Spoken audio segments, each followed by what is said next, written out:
Hi, and welcome to the course, the first session, Prayer, the Tools, and the Masters. This course is designed to introduce you to some of the great tools of prayer that have been developed, invented, and refined over the last 2,000 years of Christianity. And some of them even go back further than those 2,000 years of Christianity.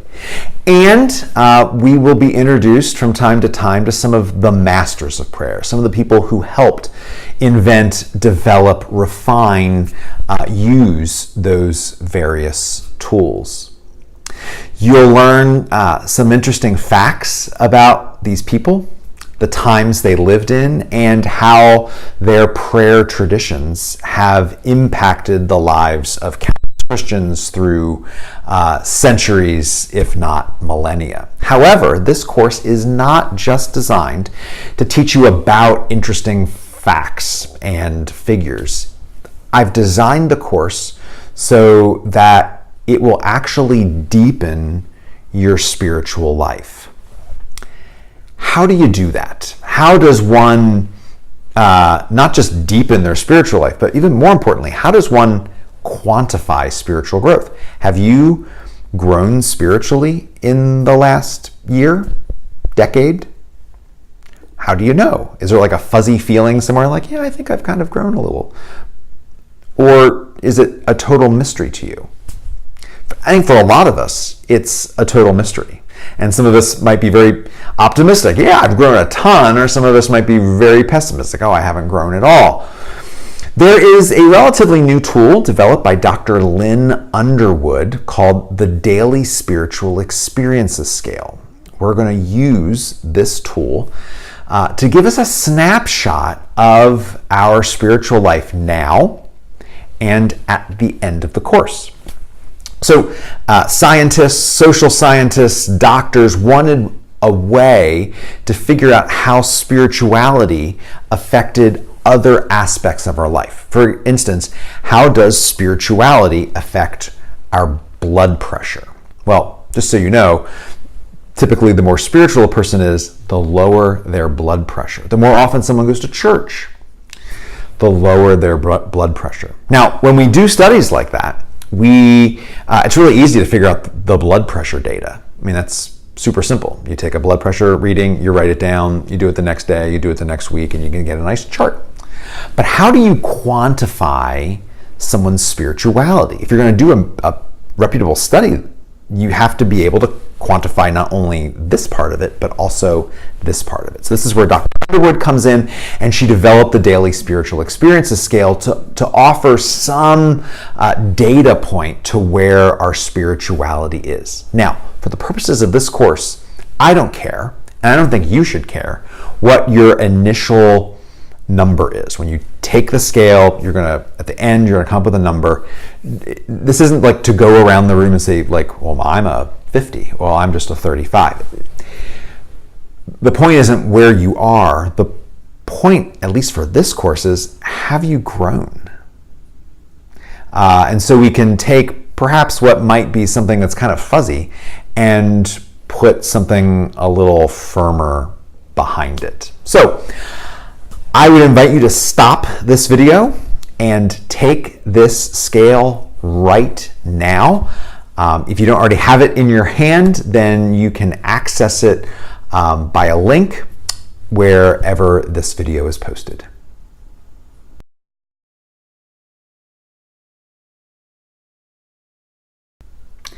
This session, the first session of the course, is entitled, What is Prayer? And we're going to look at three kind of important questions. One is, what is prayer? The other is, does prayer work? And then a little bit later in the session, we'll look at what is meditation and is meditation prayer? Before I go in and tell you what I think prayer is, I'd like you to either have a discussion with people that you're sitting around watching this video with, or just think for yourself, what do you what is prayer? If you had to define prayer, if someone found out that you went to church, or you said that you were taking a course on prayer, and they said, well, what is prayer?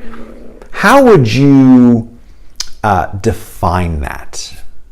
I'm not going to give you any more prompts other than that. It's as open a question as you can make it, and really, there is no right or wrong answer. So, what's prayer? And does it work?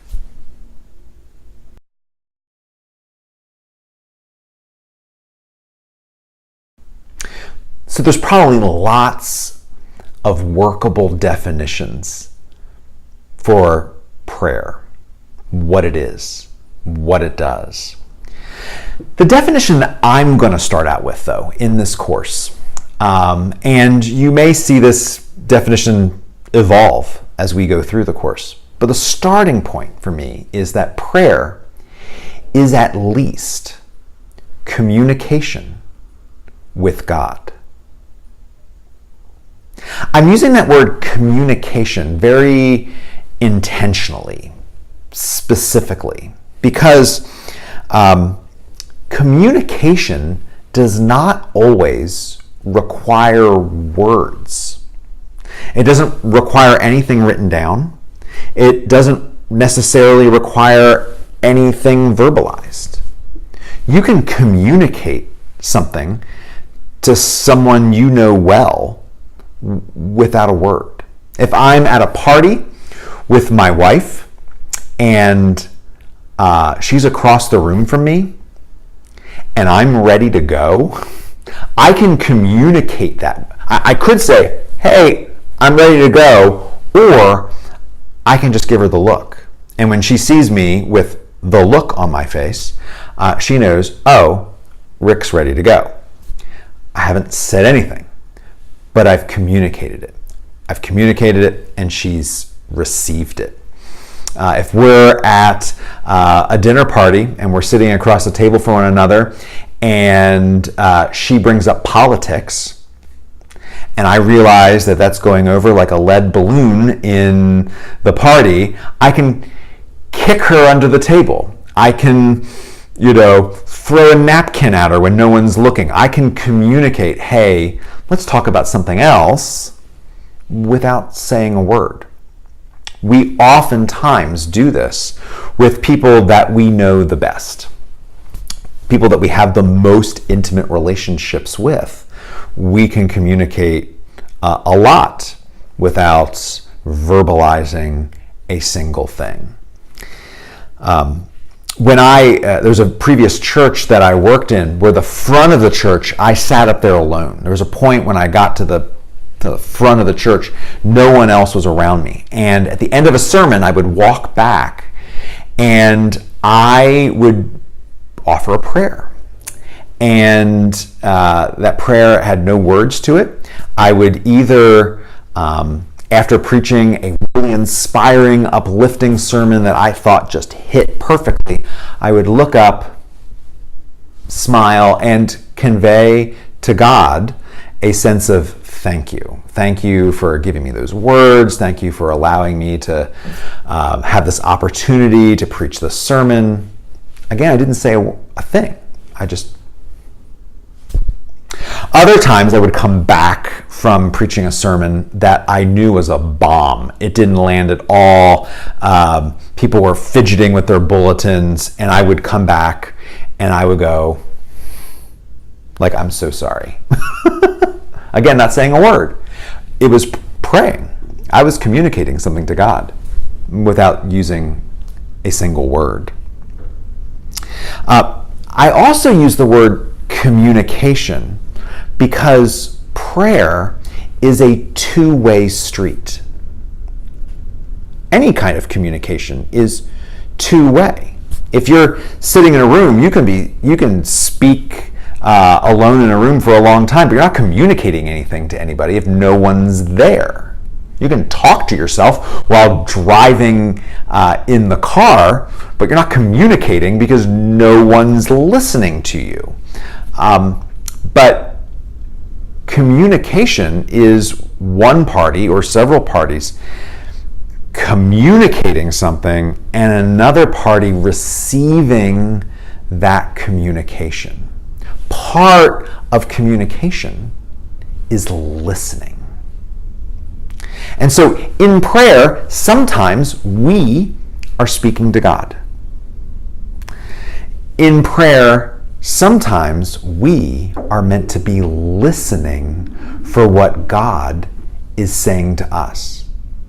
Prayer is not just us dominating the airwaves and launching into a whole diatribe with God and then saying amen and going away. We haven't given God a chance to say anything.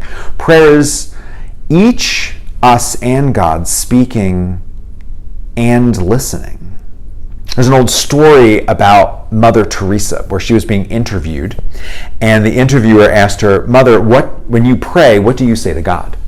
And she said, "Well, when I pray, I don't say anything. I listen." To which the reporter was like, "Oh my gosh, I'm about to find out what God says to Mother Teresa." He says, "Mother, well, when you're listening, what's God saying?"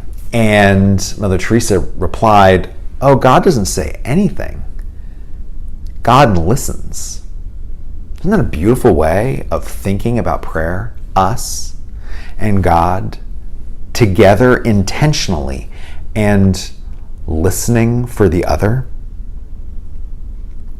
The other part of using the word communication is that all communication is relational. Whether you've met the person for the first time or you're married to the person for 80 years, any communication done is done within that relationship. And I think the primary foundational building block of spirituality is a relationship with God.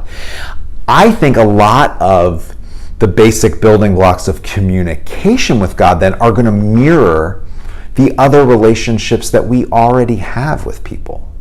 How do we speak with our spouse, with our children, with our parents, with our siblings, with our best friends, with people who are totally new to us, and how do we communicate with God? And as our relationship with God deepens and gets more intimate, does our prayer, does our communication also get more intimate?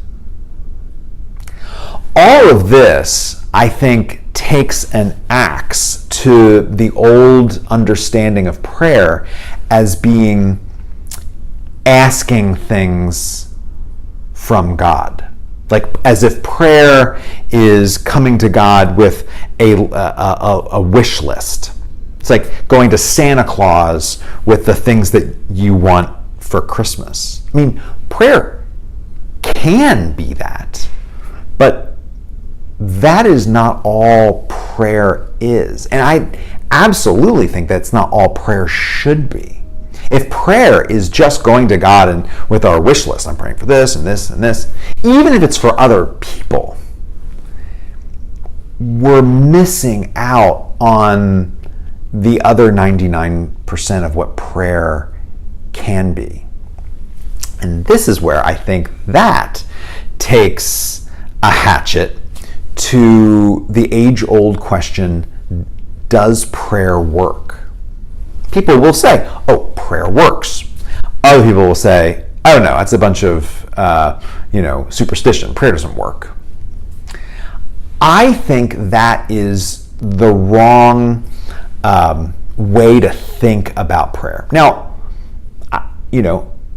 I do think prayer works on a certain level, but if prayer isn't just us asking for something and receiving something, which is usually what we mean by saying prayer works. We ask for healing, we receive healing. We ask for a Corvette, we receive a Corvette. That we would say that works. But if prayer is communication with God, in a relationship with God, it'd be sort of like asking my children, hey, does talking to your dad work? Doesn't that sound weird? Does talking to your spouse work?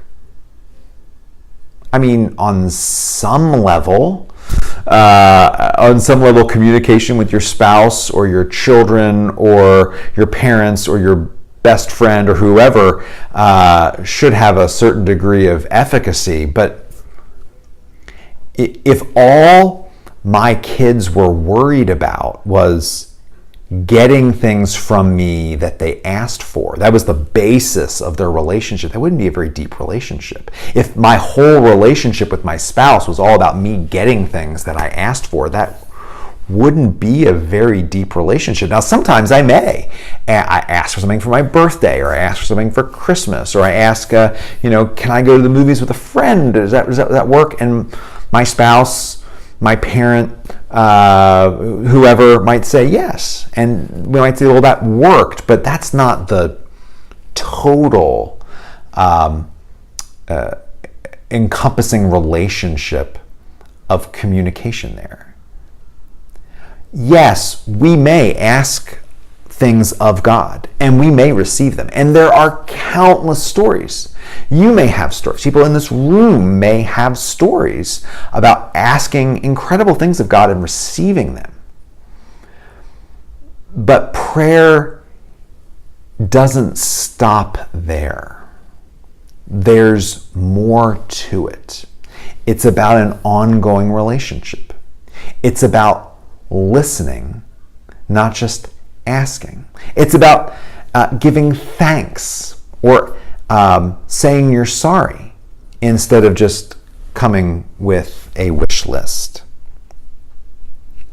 Which brings us to the next question, which is, how about meditation?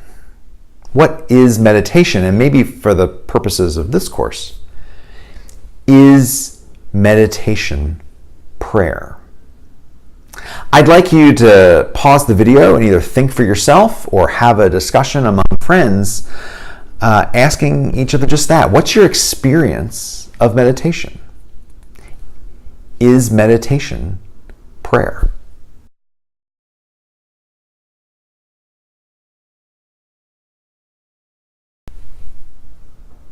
So there are lots of different kinds of meditation out there. There are lots of different ways of meditating. There are many people that spend minutes, dozens of minutes, hours of their day meditating. Some of that is done in the silence of a room. Some of it's done while walking. Some of it's done while driving. Some of it's done while cooking dinner. Some of it's done with some sort of chant playing in the background, or a candle sitting in front of them, or beads in their fingers. There are many religious traditions and spiritual traditions in the world that utilize some or many forms of meditation. I'm going to say that meditation can be prayer. It doesn't necessarily need to be. I did a mindfulness meditation exercise several years ago where someone was leading it, and we were eating our lunch. And as we ate each bite of our lunch, we were to sort of meditate on the various tastes that we experience, the textures of the food. We were to meditate with some gratitude for the farmers that had grown this food, for the people who had gathered the food together, for the people who trucked it or shipped it across the state or across the world so that it got there. It was an interesting, fascinating exercise. My experience of that meditation wasn't that it was prayer, though. It was a meditation. It was interesting. It was good, but it wasn't prayer. The Dalai Lama meditates every day for hours, somewhere between 4 and 5 hours a day. The Dalai Lama is meditating. The Dalai Lama is a Buddhist. As a Buddhist, he's an atheist. He does not believe in a god or even many gods. And so in his meditation, he's not communicating with another being. He's doing things in his own mind and his own perception. The Dalai Lama, though he says how many hours a day he prays, also says that he doesn't pray. He meditates. So meditation does not have to be prayer. Meditation can be prayer. There are forms of meditation that are absolutely prayer. There are forms of meditation, and many of them we'll go through in this course, that have been used for hundreds, if not thousands of years within the Judeo-Christian tradition. My definition of meditation as prayer is this: it's at least being with God. Being with God. Whereas my first definition of prayer was communicating with God, perhaps you saying something to God and God listening, or vice versa. Meditation may not communicate a single thing. Meditation is about being in each other's presence. I think about this also relationally. When I first started dating my wife, on our first dates, I remember we went on a long drive to go on a hike, and along the drive, we just talked and talked and talked and talked. Now, we had lots to go over, we were enjoying each other's company, but there's also an aspect of this relationship was new, and in new relationships, it's a little uncomfortable to have dead air. Like you want to just keep going, because if there was dead air, then it's awkward. But now, my wife and I can drive for hours and not necessarily say a word. That silence between us isn't awkward and awful. That silence is sort of earned. We can just be together.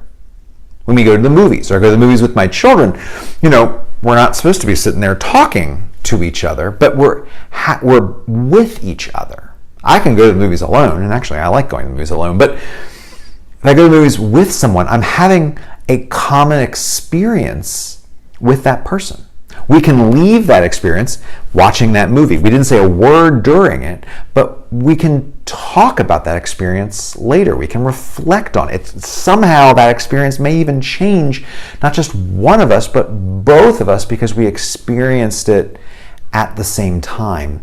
This is what I think of as meditation as prayer. Intentionally being with God. Just being in God's presence, recognizing that God is right here. I don't have to be in church. I don't have to be in my prayer corner. I don't have to have an icon or a candle in front. Wherever I am, if I'm doing the dishes, if I'm walking the dog, if I'm doing my homework, if I'm just sitting watching television and vegging out, I am in the presence of God. And meditation is intentionally recalling that. And not just, being in the presence of God and kind of forgetting about it, but intentionally being with God.